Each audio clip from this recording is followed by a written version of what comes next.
Hello folks, Jeff Murrin here. Thank you for joining me for this video and continuing our conversation of Tim O'Brien's The Things They Carried. Excellent book. As much a study on writing and craftsmanship as it is a study of the Vietnam War, or a consideration of the Vietnam War, or one man's viewpoint of the Vietnam War. I'd like to jump into this particular chapter. It's not a long chapter, but I think it sends a very specific message, and we can get a lot of understanding of the Vietnam War and its effect on individuals through this particular chapter. The chapter is called In the Field. All right, and we are back to the field where Kiowa died. As we read this book, you can see that this is not a linear tale by any stretch of the imagination. We jump from time periods, from at the war to after, returning home from the war.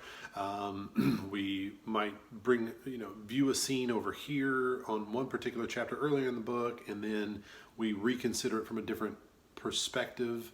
Maybe a different narrative technique is employed later on in the book, and we just kind of get, I think, what Tim O'Brien does for us readers is he's able to create, in doing it this way, he's able to create a more three-dimensional view of a particular situation. All right, so we're back in the field where Kiowa died, and we see that Lieutenant Jimmy Cross is looking for Kiowa's body, and he's looking, and other folks are trying to cover, because if you remember, Kiowa was essentially, he was sucked under this field of filth and human excrement and waste, and so what we find here,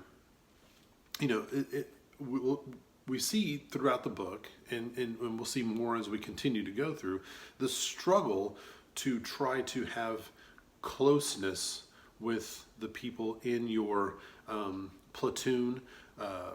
There's a brotherhood. They're trying to forge alliances with one another, understand that they have this collective experience, but sometimes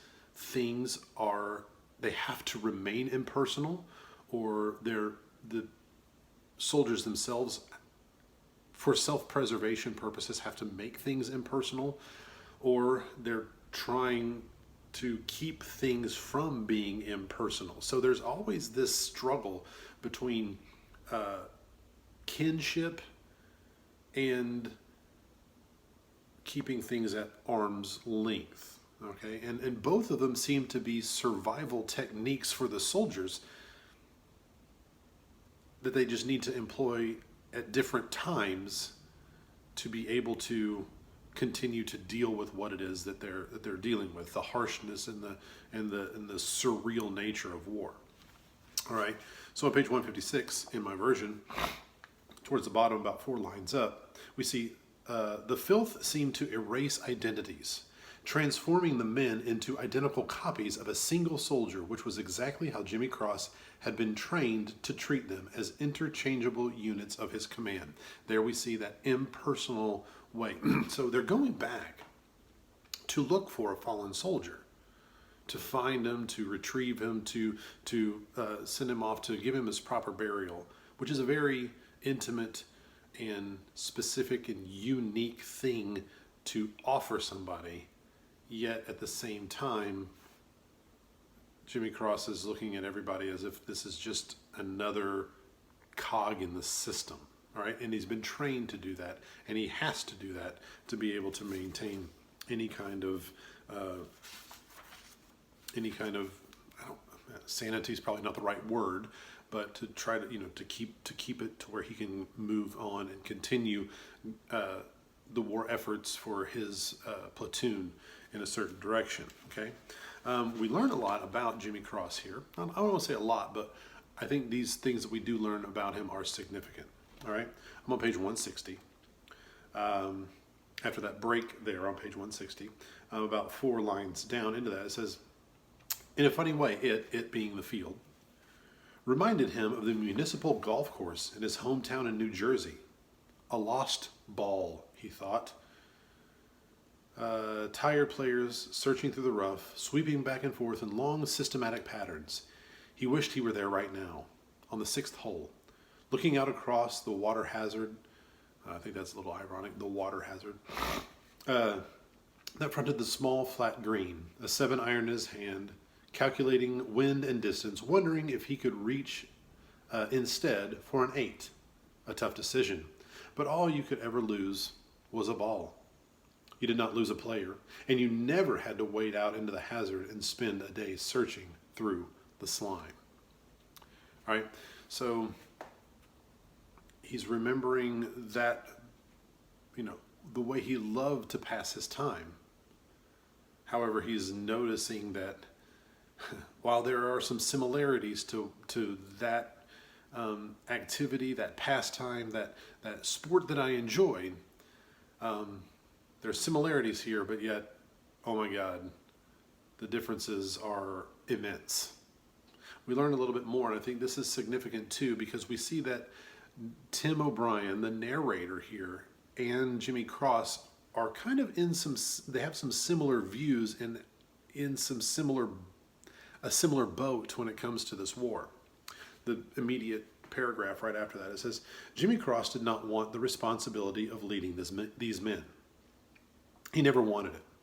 In his sophomore year at Mount Sebastian College, he had signed up for the Reserve Officer Training Corps, ROTC, without much thought, an automatic thing, because his friends had joined, and because it was worth a few credits, and because it seemed preferable to letting the draft take him.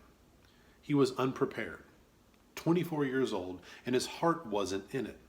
Military matters meant nothing to him. He did not care one way or the other about the war, and he had no desire to command, and even after all, these months in the bush, all the days and nights, even then, he did not know enough to keep his men out of a shit field. So what we find here is that while Jimmy Cross knowingly went towards a military branch or a military training program, and Tim O'Brien was drafted and had no intention of ever having anything to do with any kind of a war effort, they're both in very similar situations in that they are both unprepared, and they both feel as though they have no stake in the game except for survival. And as we can kind of see, they both kind of suffer from a sense of failure in that, Jimmy Cross was unable to deliver. He was unable to keep Kiowa alive, and especially keep him from dying in a field where it's nothing but human waste.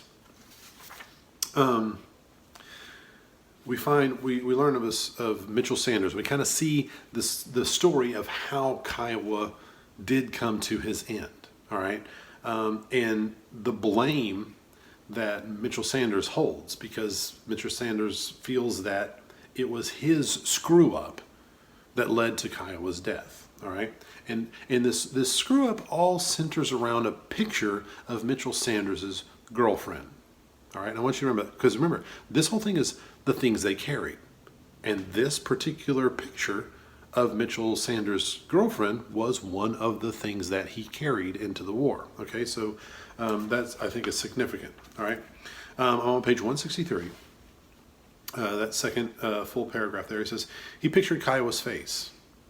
They'd been close buddies, the tightest, and he remembered how last night they had huddled together under the ponchos, the rain cold and steady, and the water rising to their knees, but how Kiowa had just laughed it off and said they could concentrate on better things. And so for a long while, they talked about their families and hometowns. At one point, the boy remembered he'd been showing Kiowa a picture of his girlfriend.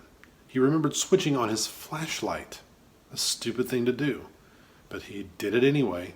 And he remembered Kiowa leaning in for a look at the picture. Hey, she's cute, he said. And then the field exploded all around them. So the boy, who I believe is Mitchell Sanders, here is feeling guilt because when he turned on the flashlight to show off the picture of his girlfriend, when he took a thing he carried, turned it on to show another thing he carried to Kiowa, that was a way for the enemy to have, them in their sights and to attack.